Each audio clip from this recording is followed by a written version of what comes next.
Hello and welcome to this week's episode of the Philosophical Weightlifting Podcast. I'm your host, Joshua Gibson, and I'm joined today by maybe the most handsome guest I've ever had on the podcast, That's Brandon crazy. Victorin. Brandon, how are we doing? Good, man. I appreciate it. I hope I'm not the most handsome, at least second if Seb's been on, but I appreciate it.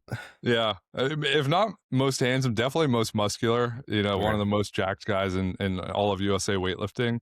I wanted to record this podcast, and I kind of mentioned to you before we started recording that uh, you've been a kind of a presence on the world stage the last few years. I just kind of seen you everywhere, seen you kind of making great progress and um, putting together really impressive performances. And I thought it would be really fun for myself and then for all my listeners to kind of get to know the person behind the performances. So I appreciate you taking the time to jump on and chat with me.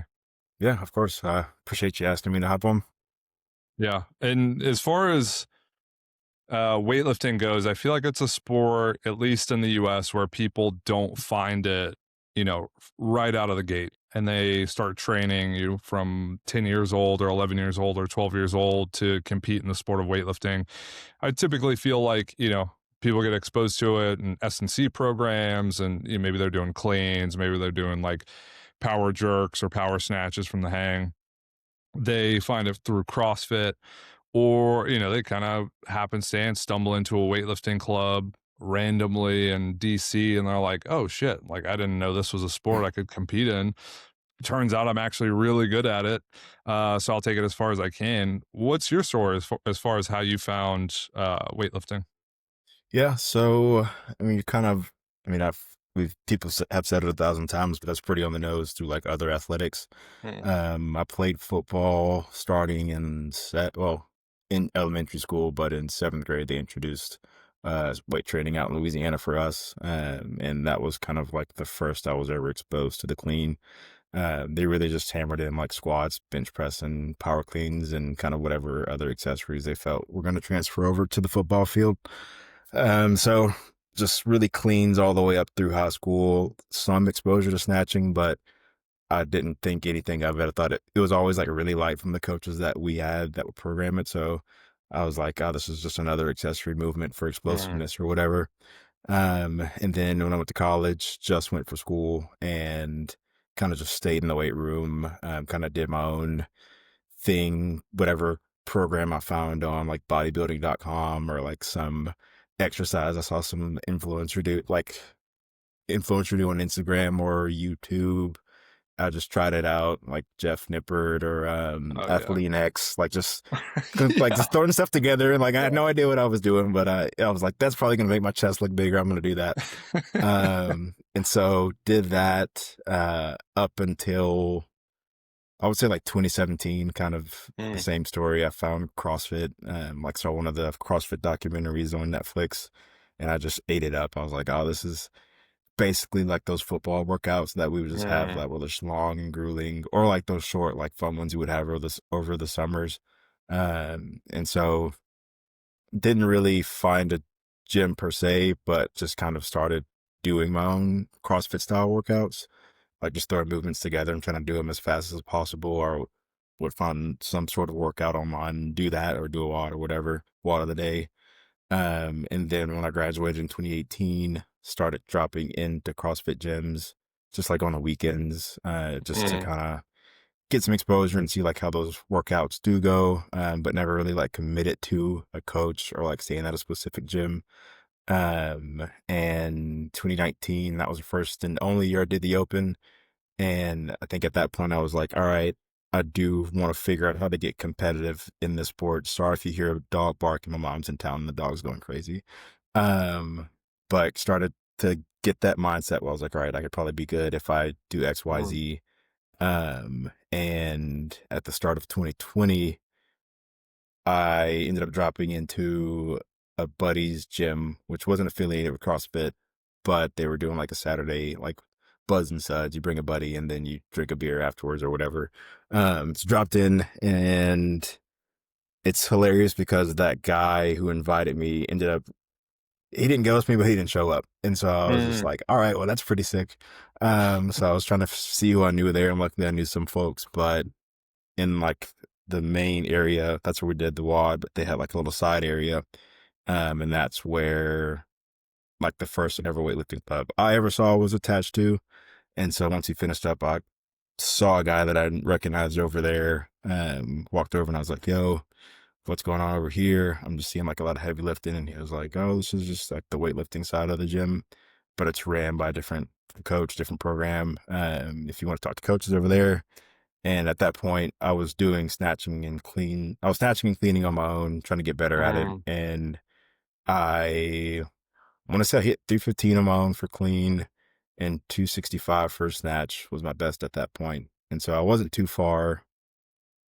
Like I was strong and I thought I had some good numbers. So I was like, all right, well, I could still get better technique, probably get some more numbers. This will like really help out my CrossFit career. Like this will really just slingshot me maybe if I, really lock in the technique. And then got introduced to Chris, and he pretty much convinced me to get on program with him, and he convinced me to do a local meet that they were putting on.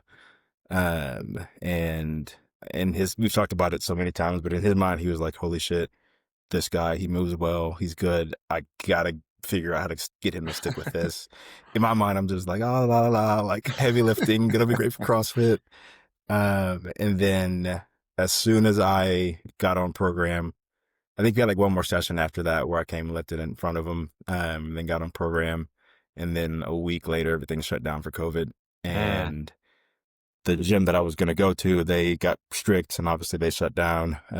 So for a week, I was kind of just like, all right, I guess I'm going to have to get really creative here because I don't have anywhere to go. And then Chris ended up loaning out a bunch of equipment to a lot of athletes that he had like throughout the city in their garages. And so that same buddy who introduced me to Chris, we pretty much was training in his garage for like the next 3 or 4 months. And so wow. it was like kind of gritty, kind of grimy, but it was Yeah. super fun. It was like middle of the summer, so it was just hot. Well, I guess in the beginning it wasn't that bad, but once March rolled around, it started getting hot. We were there till like June, July. And it was fun. Like that, those were like the days that I was like, oh, this is great because my work slowed down because I was Mm, working in technically in aerospace, but like nobody was flying. So I would wake up, have like 1 or 2 emails, eat breakfast, play like Call of Duty for like hours. That was when Warzone was big. Eat lunch, play some more, and then we would train. And I would go home, eat dinner, and just play more. Like that was the rotation for like 3 or 4 months. And that was kind of my intro to the sport. And then I mm, competed later on that year at Hunger in the Wild out in Dallas. They had a local meet that they would do every year. Um, Competed, ended up placing third. But the guys that competed, they had like, they did this thing where they kind of tried to get like at least one top person, man and mm, female. And I remember they had Sarah Robles and Fernando Reyes. wow. And so like, I'm technically competing against Fernando, and I'm like, Yeah. this guy, he's got 4 slabs of beef on doing the clean and jerk. Like there's no way. Um, but I ended up placing third with I think Sinclair was how they were ranking it Mm, out. And um, I kind of just like got that itch. Only made one snatch, made all my clean and jerks. And it was kind of cool to like be in that environment where it was like competitive. My friends got to come watch. I'd been training for it, so it was the first time I had really trained for something in a really long time. And it was one of those like it was sick to get third overall, but and this will be like a recurring theme throughout all of my meets. I still was like, man, I kind of hate it that I missed 2 snatches. yeah. Like it was like a 118 snatch that I missed, or I think I only made 118 and missed like 122 or something like that. Mm, And I was like, ah, like I got to get better. I can't be missing these light snatches. yeah. And lo and behold, I recognize that it's a part of the game and a part of being in the sport. But back then, I was like, I need more. When's the next meet? Right. Um, and so then, yeah, that was pretty much just the beginning. And then we had like Texas State later on, I think a couple of months later. And then from there, I qualified to go to my first nationals the next year. Yeah. So you mentioned starting with football, and I've been the strength coach for a high school football team for a few years now, and introduce the kids to the clean and do my best to help them develop like good enough technique so they can move some weight. Mhm. Um, when you were cleaning in high school, what were the weights like? Like, what were you able to get up to? And looking back on it now, having competed at the highest levels, how would you rate your technique? Terrible, dude. I wish back then like video recording was a thing Yeah. because it legit was. So it was not bad if I had to like if looking back Okay. at it, but we were Yeah. using straps if that tells you anything. Oh, okay. Yeah. And so we legit would just bar would be in the hip, and we pretty much were hip snatching, like hip power snatching. Yeah. And like some people kind of had like a good hitch, or like they would really like bend and throw it, but for the most part, it was just like from the hip power. Yeah. And I want to say, I mean, I hit 300 Oh, okay. a couple times. We would max out once a year, and I got up. I don't know if I did it for reps, but I know at one point I got over 300. Okay. So not great technique. I mean, I my wrists. Thank God I was young because my wrist should have snapped in half. Yeah. Looking back at it, but yeah, it wasn't the worst, but it's pretty much equivalent to what you might see on Instagram with some of these high school athletes trying to clean. Yeah. And I feel like I had people on the podcast like Shane Hammond, and he mentioned, still the American record holder in the snatch cleans or super heavyweight category. And he mentioned, I think like the first day he squatted like 500 pounds. It's like, all right, you're going to be Then that's really yeah. good at whatever you do if it involves strength. Did you at all have that idea of like, I'm actually going to be like, I'm going to be really successful at this if I stick at it. I'm going to be really strong. Um, because I mean, like 300 plus pound power clean from the hang is pretty good. Mhm. I don't know if you ever had that feeling of like, I could take this really, really far if I train long enough. No, I really, if you would have told me when I first started that I would have gotten this far, I probably would have been like, I don't really believe you. Like, there's some Yeah. crazy folks that are out there that are really strong. Um, but and again, like I still had that mindset of trying to figure out how I was going to get into CrossFit, and I was like, these Mm, numbers are really good for CrossFitters, so I'm right. probably fine.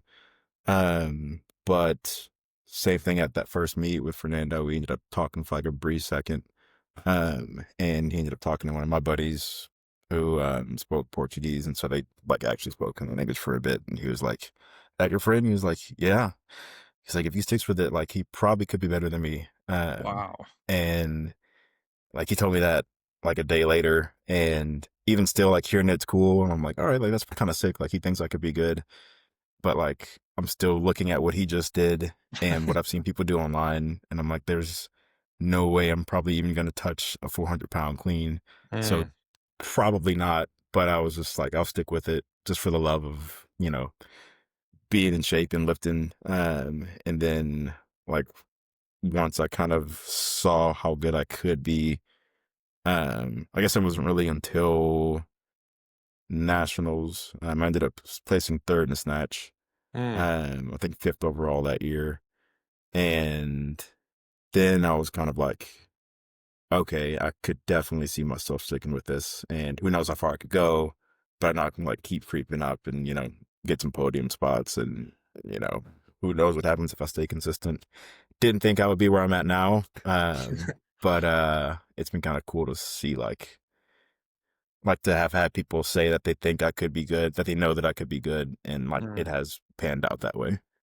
Yeah. I guess you kind of mentioned that like first part of the arc, which is, training in high school and then getting into it's so funny.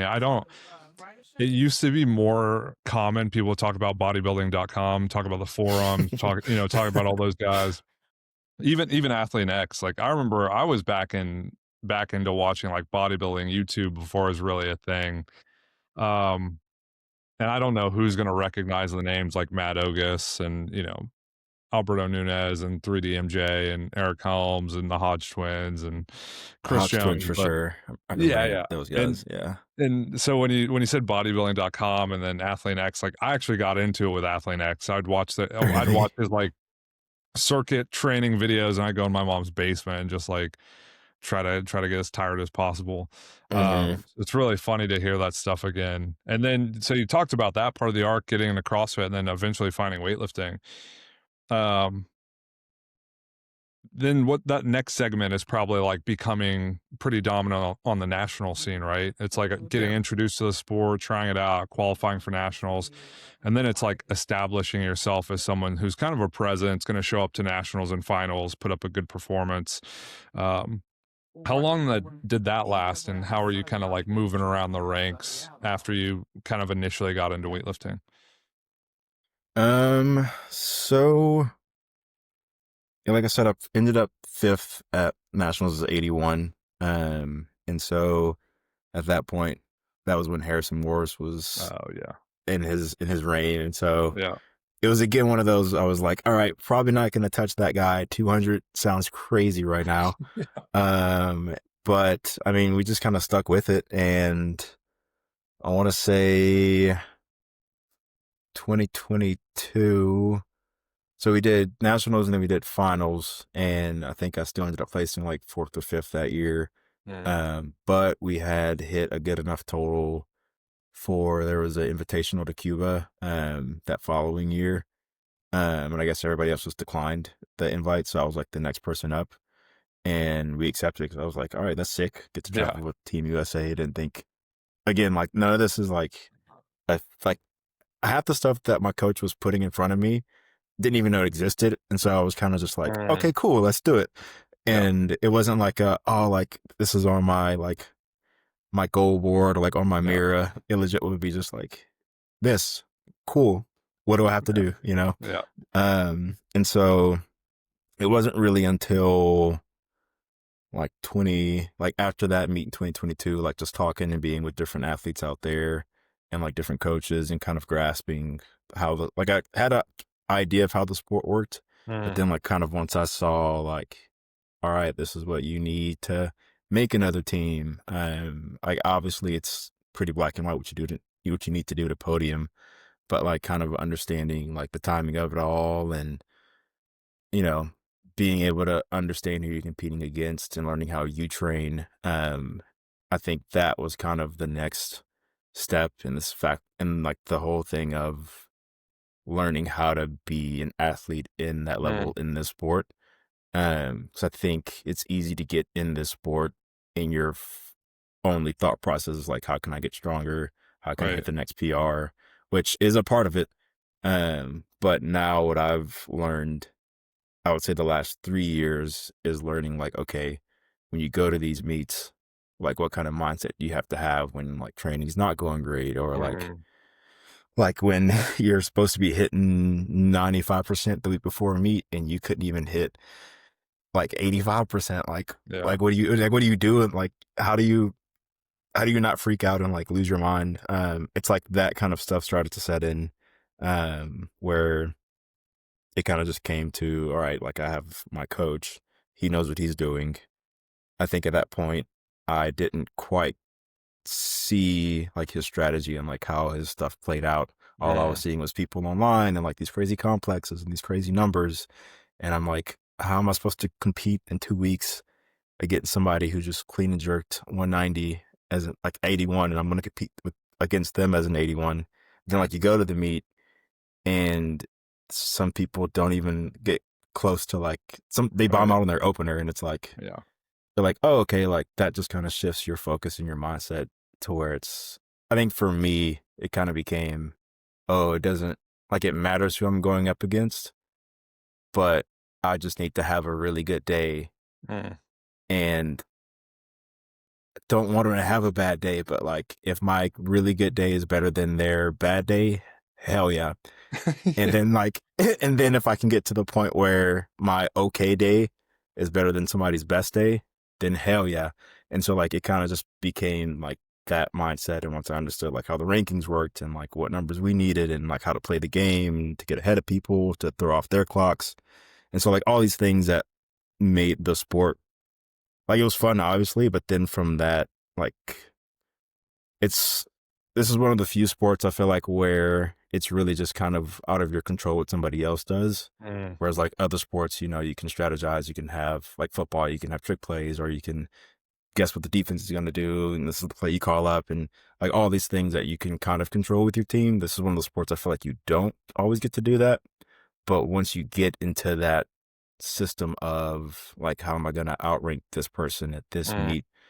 Like, what is this battle going to look like when I get there? Like that, I think you kind of get into that. And for me, that was just like, it like opened up the world and opened up the sport a little bit more for me and made it more exciting. And I think like from there, it was like, oh, this is like the next level. Like, this is how like the international and like national scene looks yeah, like. And so I don't even know if I answered your question. But I would say like that was kind of like the next phase of what it felt like to compete. Because I want to say like that was pretty much how it was in 2023.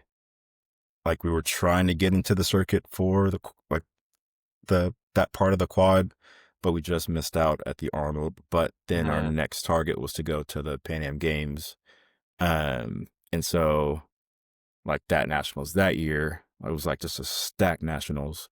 And, you know, it was like Bo Brown, John Downey, Caleb Goodman, and like a couple other guys. And I was just like, these just some dogs. And like at that point, like yeah, my strength levels had gotten there. It was just like a matter of like knowing that we were gonna have to play the game and mm, like it's like not overthinking these lifts and just like attacking everything with aggression. Like not doubting and second guessing myself and not a lot of these like in those moments that I was like, I need to make this lift or I'm like not gonna make this team or I'm not gonna win. And so yeah, that was like the that second or maybe third phase of what it felt like to compete in the sport and get in like the rankings and just like just be an athlete, you know. I don't know. yeah, That was yeah. I mean, that was great because I think you mentioned it is like weightlifting is a sport, and I think when you talk about sports, it comes with a lot more than just like hitting a PR or making lifts. It's also playing the game that comes along with it. And what you're kind of talking about is like, okay, once you start getting the international stuff involved and you start putting a lot more on the line, it's way more complicated than just, you know, if you could 1 kilo your best clean and jerk or 1 kilo your best snatch, you'll be well off. It's like actually you have to beat other people and you have to be able to kind of compromise their performance and maximize your performance. So I think it complicates things a lot, but it also gives you more control, so that you can do those things. As far as the actual performances you were able to put up, thinking about Cuba and even after that, what was the trajectory of your performances like? I mean, are you still making pretty consistent progress? Because I know it's easier to be bought in if you're making pretty consistent progress. I mean, you feel like you have momentum going, you're able to kind of continue to one up yourself, or did it feel like you kind of hit a plateau and you were kind of working around the same numbers for a while? What was your kind of like trajectory like from a total standpoint?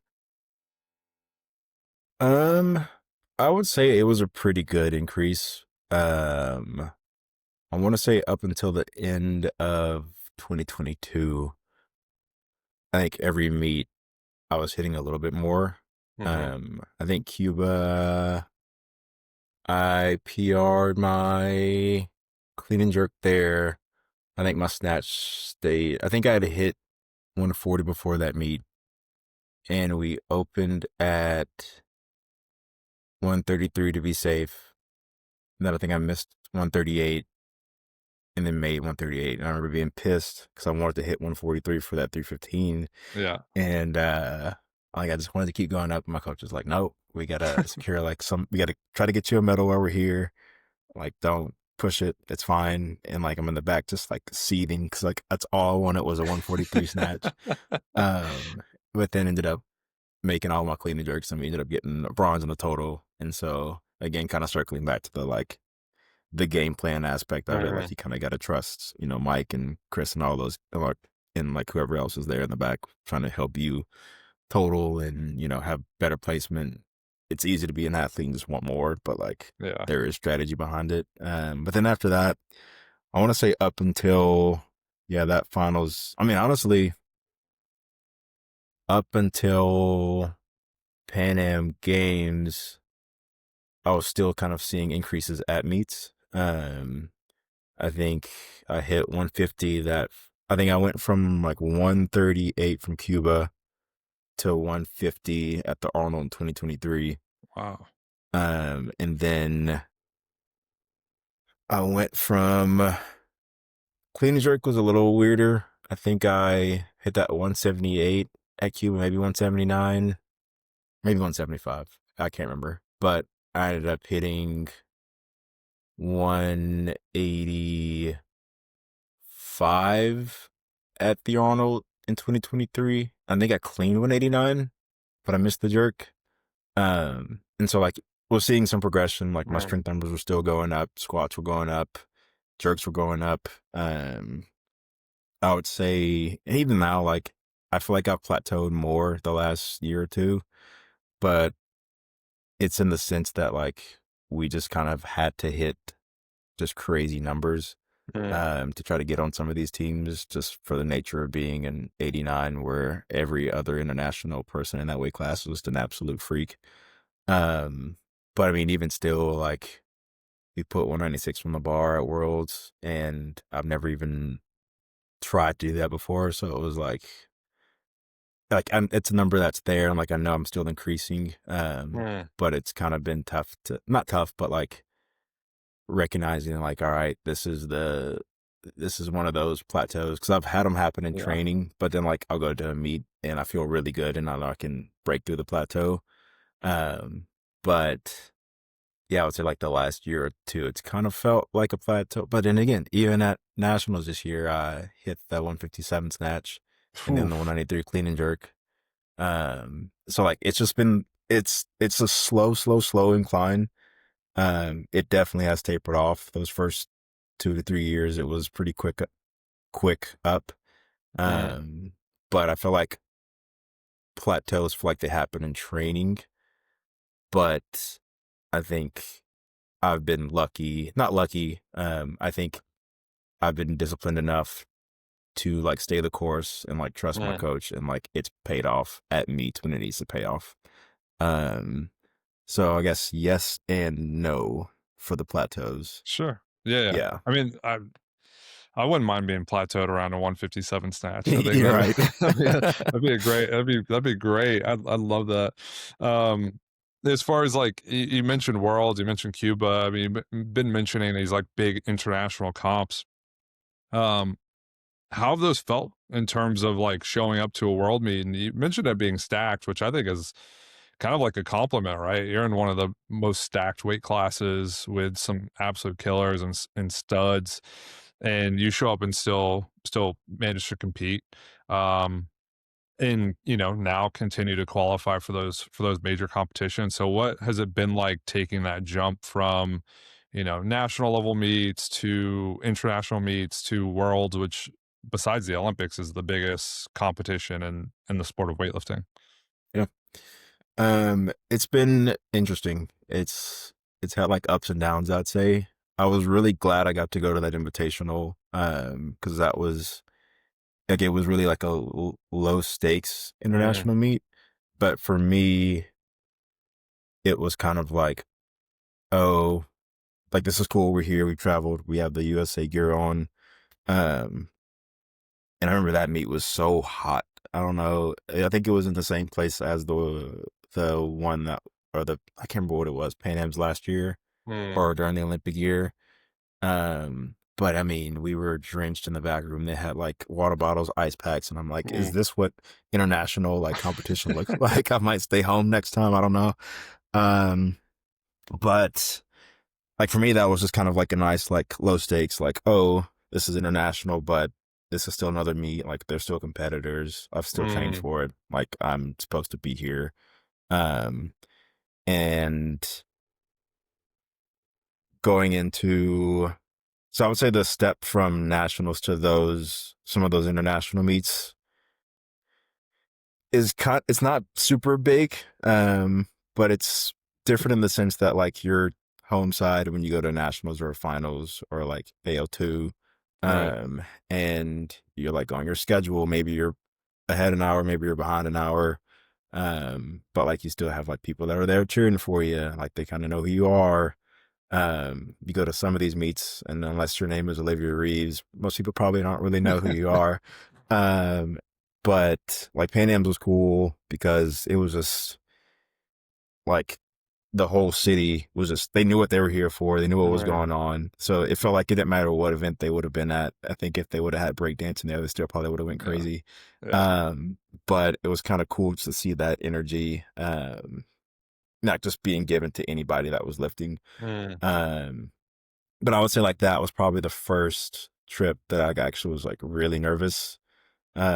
Which not to like try to like, what's the right word? Like deceive you. Every meet that I've ever done, I've always been nervous. Yeah. Like I'm like about to shit my pants before every opening snatch.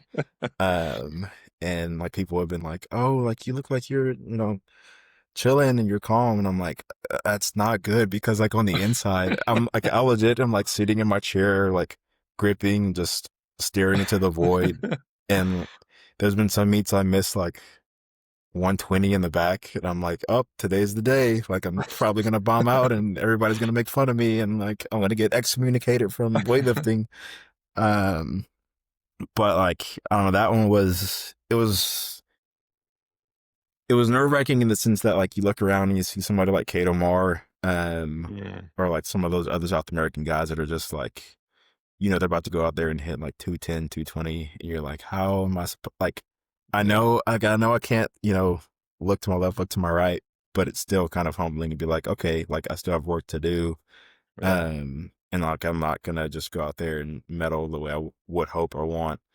Um, but I mean, it does kind of create like a different kind of fire, and it's a different atmosphere. And I don't know, it Mm. kind of just has a little bit more weight, to where like not that I go into any meet thinking that I can just kind of, mosey along out there. But it kind of just creates a bit more pressure. At least it does for me, where I'm like, all right, like I'm representing something bigger. Like obviously I have like my coach and the team that I'm with there for Team USA or USAW. But I look back and I think about like, all right, well, like there's my friends at home, there's my family at home, like Mm. Worlds this past year, like so many people donated for me to get there. So it's like I really have to take Yeah. this serious, because like these people, not that like I think that people are gonna hate me if I have a poor performance, but from in my mind, it's like I don't want to disappoint these people that are in my Yeah. corner.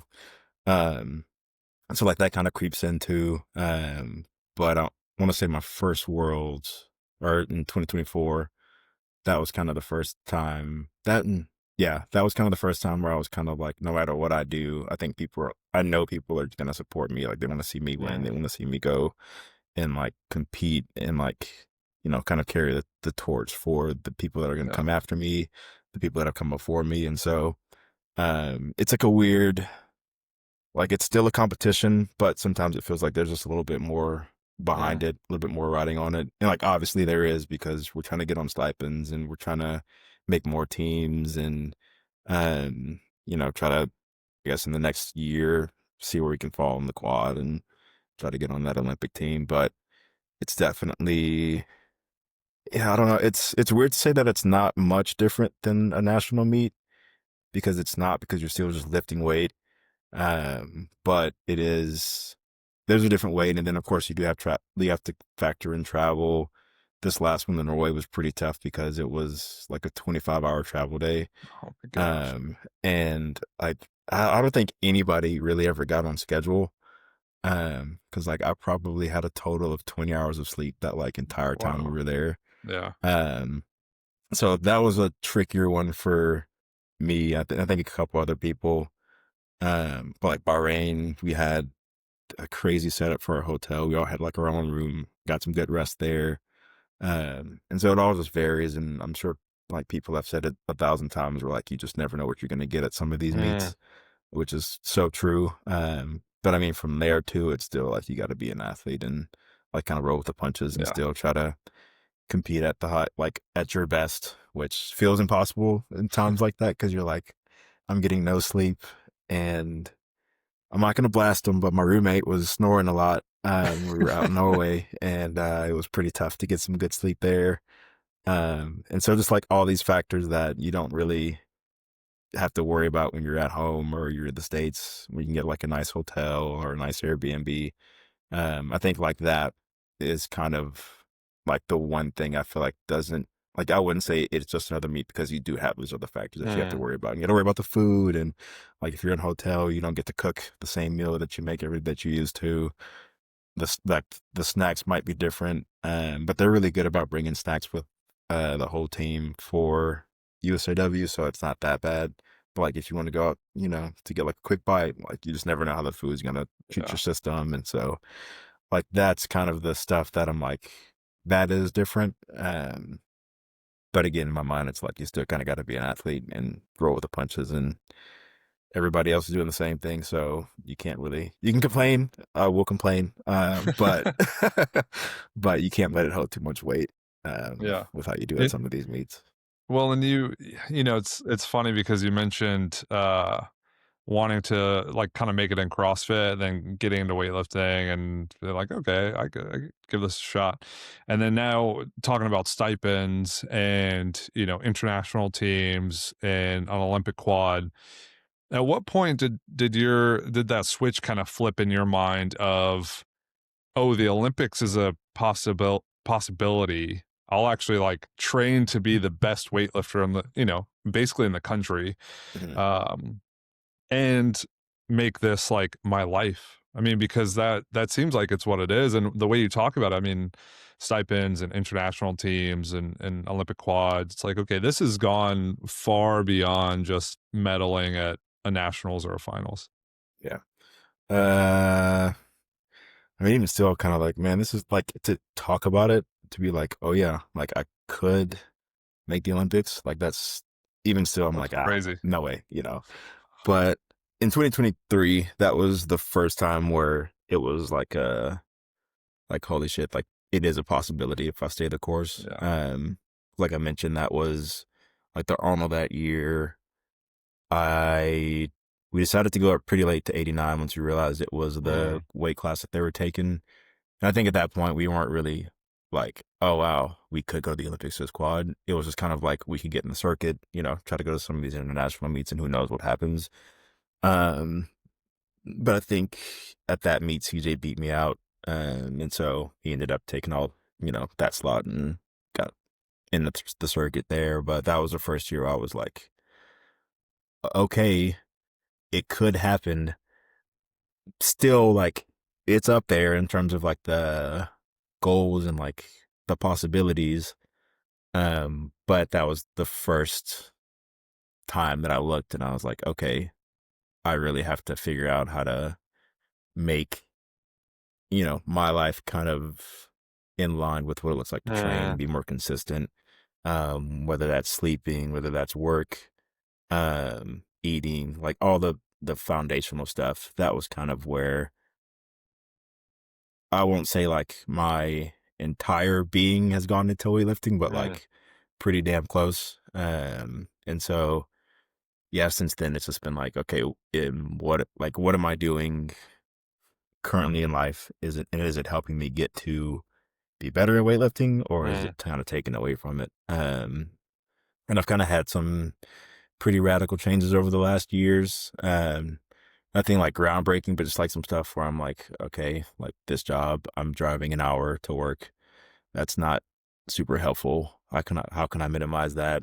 Or like I'm staying up late for work, or like even I had to leave my job last year because they wouldn't give me time off to go to Worlds, and so wow. I was like, this isn't okay. Like, see ya. Yeah. Sucks that you're not gonna give me that time, but like this is what I have to do to try to get on Yeah. stipend. And like I'll find another job, and well, hopefully it's hard these days. In case you're curious, but like that was like the mindset where I'm like, I have to take these opportunities as they come, because even then, Mm, like anything could happen where like I blow something out and then I'm done. So it's like it's part. I know I need to kind of make sure I'm doing everything I can to get closer to this goal, but also like making the most of it because anything could happen and like I don't want to miss an opportunity. And then like I'm thinking like, man, I wish I would have done XYZ, or I wish I could have done or gotten to XYZ place. If only I would have done so and so different. And so like I'm trying to minimize like those happenings in life, if that makes sense. Um, but yeah, since nationals that year, or the Arnold that year, I've been it's been in my mind where it's like it's possible. I guess they haven't quite released the procedures yet for this year. Mm, And so I think like once that comes out, then like I really will have a grasp of like is okay, like if I'm all in, I'll get there. Um, and like I have to be like all the way in just because like the guys that are at the top are just nutty, and I'm like, you guys suck. Like, go away. Like, let me try to slide in somewhere. yeah. But I mean, it's not impossible. And so I think that's kind of what I'm like riding on right now. Yeah. What and I mean this feels to me when I ask it, it's going to feel like an abstract question because it sounds like a bit of a more kind of non-traditional background coming into a position where it's like, okay, you could make the Olympic Games. You know, I guess some people might live their entire life trying to make an Olympics medal at an Olympics, and then kind of finding a sport where you have that opportunity and realizing like, okay, I'm really talented, I work really hard, and I've committed myself to it. For you, what would that mean to be able to qualify for the Olympic Games and compete, for Team USA? Dude, it would feel like, I mean, for me, it would just mean like everything paid off, you know? Um, like like the just long, grueling training sessions, the ones that I do alone, the ones where my knees are hurting for the next week, um, like all those, like all the times that I've said like, oh, I'm not gonna go to that because I'm gonna get to sleep, so I gotta train the Mm, next day or like the next morning. I think it really would just mean like, hey, you did the work, you put in the time and the effort, and it finally paid off. And like even if I didn't make it, I think getting to where I'm at now, um, and even if it's like, I mean, it would definitely be heartbreaking if I, not heartbreaking, like if I got really close and like didn't make it. Um, but somebody asked me this question not too long ago in the similar vein of like, why do you still keep going? And for me, it's just like how far can I go, you know, off of just hard work and like mm, dedication. And so even if I got like right to the finish line and fell short, I think for me, it's like, I I'm doing what people wish they could do, what people are trying to do. And like if I get to that level, for me, it's still kind of like, all right, made it because I'm at the top and I'm mm. here. Um, I think getting to make an Olympic team would just be like the icing on the cake. Um, and yeah, I think, I think I'll still get to the end and be like, this was worth it. I got to do some cool things, but that would be like the ultimate, like, holy shit, like this is worth it. Like I did it. And, it could be, I could go to the, if we're talking hypotheticals, I could go to the Olympics, I could bomb out. I would be like, that sucks, but like I made it. And Yeah. so I'll be over the moon. Yeah. Um, but I know there's still a lot of work to be done to try to get there. Yeah. It sounds like there's just a lot of honor in the journey, being able to compete, at the level you have. And because of that, like you mentioned Norway and you mentioned Bahrain, what have which competition has been your favorite up to this point, or maybe the most memorable that you've put up a total at? Mm,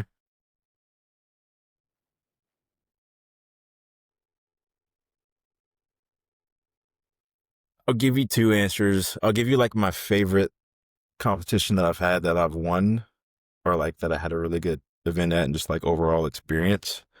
Um, I want to say like that 20, and this year was pretty solid, but 2023 when I Mm, won that was the first time I won nationals. And that was to qualify for the Pan Am Games. I think that was just like that was I kind of felt so before that I felt like I deserved to be in the space and like compete at a high level and like go tit for tat with a bunch of guys. But like winning that against that crew of guys, I was like, oh yeah, no, like I'm here. yeah. Like I've shown up. And like I'm gonna be here for a little bit. And I Mm, remember I remember one of the guys that I was competing against, somebody that we had a mutual friend of. We were talking, and she was kind of like, "Oh yeah, you gotta be careful with Brandon. Like he's kind of getting up there." And I guess whoever she was talking to, they were like, "Who is that?" And for me, that was just like, okay, like, all right, that's. I mean, even if you don't know who I am yet, like you're about to find out, you know. Yeah. And so like just winning is just kind of, it's like planting the flag in the middle of the field. You're like, hey, like I'm here. I'm making teams. Like I'm gonna try to go far in this thing. So that was probably like my favorite win, like national meet. Um, but I don't know. It's tough for these international ones just because like the overall experience is cool. But I'd say the Pan Am Games, that was a Mhm. really cool one. The team that went there, we were all really close by the time we were done. And I think it was just because like we were tired and it was a long time that we were there by the time we left. But like we all came in at the same time, we all left at the same time, and we got to go watch everybody compete. And we were all in the athlete village, and so we pretty much was just like a we were a team, and it felt like we were a team. And we kind of got like the swag bag. It literally was like a mini Olympics, and so it just kind of felt like that was the first time I was like, "Ah, shit, I kind of made it. Like I'm in there, you know." Um, and I mean, we just had fun. We were legit. We were playing we would find like a little common area. I'm not sure if Olivia, if you've talked to her and she alluded to this, but she loves card games, and so like that was like the thing that we did when we had downtime. Um, and we just saw like a bunch of other athletes walking around. It was just really cool to Mm. like kind of be in that space and really feel like obviously you're representing your country. But it's just cool to be in that caliber where it's like, oh, these are these are top athletes in their own Yeah. sports. We're top athletes in our sport. Like we're here. And again, it kind of just goes back to feeling like, oh, I made it and I belong to be like at this Mhm. level. Um, but yeah, even then, um, yeah, every meet that I've been on, it's been fun. I think I've just gotten lucky with having people that have traveled with us that are really cool. Norway was really cool. I feel like that was the first time everybody felt um, like a team that large really felt like a team. Mm. Like we spent so much time together and we were cheering on everybody. We create like, you know how like China does like like somebody will go up, they'll yell and they'll just like start yelling Yeah. back. Like we started doing that. And so I think like from that aspect of it, it was really cool just because we were Mm. all like, there was like a lot of camaraderie there. And I kind of feel like it's shifting how USAW and Team USA's can be, for weightlifting. So kind of back and forth on those two. But I think Pan Am's that year edged it out. Yeah. And I mean, we talked a bit about, say, the Olympics in 2028. Um, and he talked about favorite competitions that you've won or competed at, nationally and internationally. Looking forward to the time between now and the Olympic kind of like qualifying period, what is next for you from a competition standpoint? When are you competing next? When can people go and watch and cheer you on, as you kind of make that push to the Olympic Games? It definitely depends. Right now we're on the team for Pan Am's, for Pan Am Championships. It's supposed to be in Venezuela, so we don't know what that's going to look like. I think they voted to move it, so Mm. if we end up going, that's where we'll go to next. I was going to go to the Arnold, but just kind of chose to opt out just because I kind of want to really heal up and get to push hard next year. But if Pan Am's doesn't shake out, then nationals. Okay. Hmm. Yeah, that's exciting. And then, selfishly as a coach, and I know for everyone listening who competes in weightlifting, coaches weightlifting, researches different aspects of weightlifting, what have been some of the game changers for you in terms of maybe aspects of your program or movements that have really helped with your technique? You mentioned some mindset stuff going in that's really helped kind of change the way you think about competing. But from like a programming standpoint, what have been some things that have really helped you develop as a weightlifter? That is a good question. And I'm not gonna say I don't know, but because I really just like I'm such a plug and play. Like you give me and I'll just do like head down and I'll just get it done. But I mean for me, I've always been efficient in terms of the lifts. Mm, So like my best back squat's 240, my best front okay. squat's 215, my Yeah. best clean and jerk's 193. And Yeah. so it's like for me, it's always been okay if we can just get squats and pulls up, then that usually translates over pretty well. Um, Now we're working a lot more on positional work. But like when I first started and like was really trying to get in, I guess, like my technique down, Chris programmed a lot of um like really focusing on like where I was pulling and how I was pulling. I Mm. was really bad at humping the bar rather than getting the bar into my hip. Yeah. And so like we worked that out a lot. It was a lot of pauses, pause at the knees. Even in squats, it was a lot of pausing or like tempo work. That kind of got the strength up and just like helped positionally. Mm. Um, but he's not really like a complex kind of programmer. Like we'll do some block work to make sure I stay over the bar a little bit more because that's usually kind of where I like just lose power without the lifts. Mm. And that's really what we're hammering in right now. But I mean, he's pretty straightforward in like terms of Monday being like back squat day with like some snatch work, and it's usually some sort of like a pull or like a low hang complex or like hang Mm. complex for the full snatch and like some powers for cleans or something like that. Tuesdays usually overhead with jerks, push presses, stuff like that. Wednesdays front squat with more of a clean focus on the day, and maybe like some hip powers or some hang power snatches. Fridays are always the full lifts, and those are usually just like multiple reps or just like kind of building up to heavier weight, depending on where we're at in the cycle. And then Saturdays just like some sort of squat and accessory work. Mm.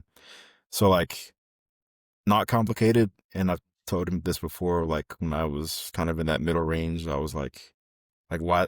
Like, I'm like, why is it not complicated? Like I should be doing like a complex, like a clean front squat, jerk, re-rack, jerk, front squat, complex to the 180. Like what's going on? But like, everybody's different. Everybody reacts to different Mm. stimuli.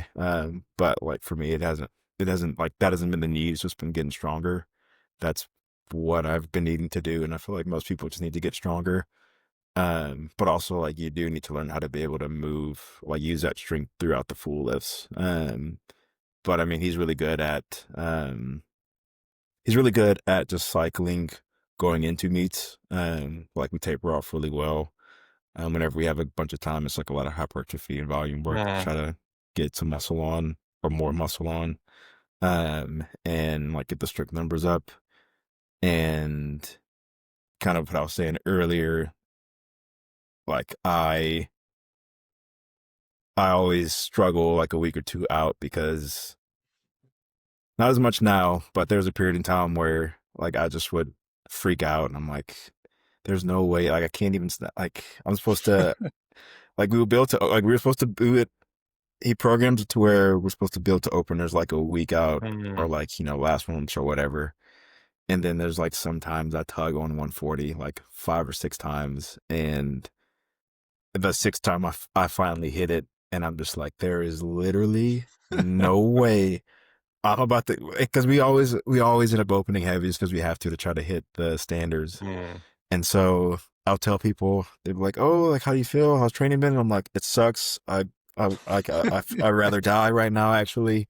If you just want to take me out back and just like, I don't know, hit me over the head with a large rock, that'd be fine." But and then I'll tell them like what I'm opening at, and I'll be like, "Oh, probably open to like 150, 152, something like that." And they're like, "Oh, have you hit that in training?" And I'm like, "No, I haven't touched it since the last meet." And they're like, "Well, why are you doing that?" And I'm like, "I don't know. Well, we got to." But I mean, it's again trusting like the process and the coaching, and like I've seen it play out enough to where Mm. like I get his. I don't know the science, obviously, but like I understand like the process and like what he has mapped out. And so from there, it's just like, okay, I just need to focus on recovering, especially like a week out. It's like recovery, eating, and just like being in the mindset that like I can hit whatever needs to be hit. And like, if it's going to go on the bar, I'm going to hit it. Like, I can't go in thinking, well, what if? Or like, what if this happens? What if XYZ happens? Mm. What if I miss this? Because then that's when it starts to creep in, and that's when the body starts to respond and thinks it can't do it. And so like that's kind of been the biggest mental training, if you will, of like competition is just convincing myself I can hit whatever weight's on the bar. And I think before every meet, I'm always like, my two target numbers right now are 160 and 200. Yeah. And like I can literally miss in training like 130, but then they'll have me do like a snatch pull, or like snatch deadlifts, and they usually move fast. That's usually like a good indicator for me Mm. if I'm like in shape. And so like I'll pull it and I'm like, oh, dude, I can snatch 170 right now. It doesn't even matter. And he's like, all right, well, let's pump the brakes, and like we'll get to meet day, and like it's a combination of like I'm stressed, but I'm also amped. And like the night before we go over numbers, and it almost always ends up being like whatever I have written down, Mm. it ends up being 160. And Chris is Yeah. like, okay, but let's do like this is what we have to shoot for. So maybe we pull back a little bit, and if things go well, we'll get there. Mm. Um, but I mean, I think it's kind of necessary to have that overzealous confidence. Mm. Because if you go in timid, you might have a good day, but it's going to be a lot better if you feel like you could hit whatever's on that bar, because you're just going to pull it like your life depends on it, which at this point it kind of does. But I mean, if everybody goes into a meet day like that, then I feel good about them having like a really good session. So Yeah. No, there's a lot of gold there in terms of like programming, um, technique, mindset. And I mentioned this, prior to hitting record for the podcast. And you mentioned Olivia in the earlier in the conversation. And I remember I've done a few episodes with her if people want to go listen to those, which are fantastic and so fun. And, I'd ask her like, oh, what's your favorite food and what do you like to do outside of lifting? So I'll ask you the same question. So what outside of training, outside of weightlifting, what do you like to spend your free time doing? it's kind of all over the place right now. I just moved down to Austin. I was in Fort Worth, Mhm. but uh, I've always just been a big gamer. And so PlayStation, Switch, whatever. That's kind of my like, if I have some downtime, I'll just hang out at the house and do that. I got really big into chess the last like 6 months. Yeah. And so I just like go on chess.com, and it'll be funny. 'Cause somebody sent me a meme about it. But like we'll legit be out with friends, and like if there's ever like a lull in conversation, or like if I can ever kind of like sneak away, I'll just like pop open and run a game real quick. And people come over and they're like, "What are you doing?" I'm like, "I'm That's so playing funny. chess." And they're like, "Why are you playing chess right now?" And I'm like, "We're not doing anything else." So like, I'll just run a game real quick. Or even like in Norway, they kept, because like we'd be at breakfast and like I might have been there before everybody else, or like the conversation would kind of lull. So I just pop open a game real quick, and then like naturally people would be like, "Oh, what are you doing?" I'm like, "Why are you playing chess?" And I'm like, "Well, you guys weren't talking about anything. We weren't doing anything, but now I'm playing chess." So that's kind of like my like, if I really just have nothing to do, I'll do that. Um, but yeah, I mean, other than that, hobbies, that's pretty much it. Yeah. Mhm. Yeah. And then in Texas, I think it goes without saying there's a lot of great barbecue, but what is your favorite food or are your favorite foods if you have any? Uh, if you talk to anybody that knows me, they probably are gonna immediately just say that Brandon only eats chicken, broccoli, and rice. Yeah. Which is not fully wrong. It's like a solid 70% of my diet. But if I am shifting away from the meathead diet, I do like to Mhm. cook steaks. And so that's like my favorite thing to make. Um, I'm probably gonna make one here in a little bit. If I'm not cooking my own food, I do love a good burger. Like, Mhm. there's a lot of restaurants that just have like unique styles of like they make, and they just throw stuff together. I love burgers like that. But I don't know if you ever heard of P. Terry's. Mm-mm. It's like a chain around here. They're on every Okay. corner. They're so damn good. And so I will splurge on that if I ever like feel like I need to just go off the rails for a second. That or Raising Cane's. Weakness Yeah. every time. Yeah.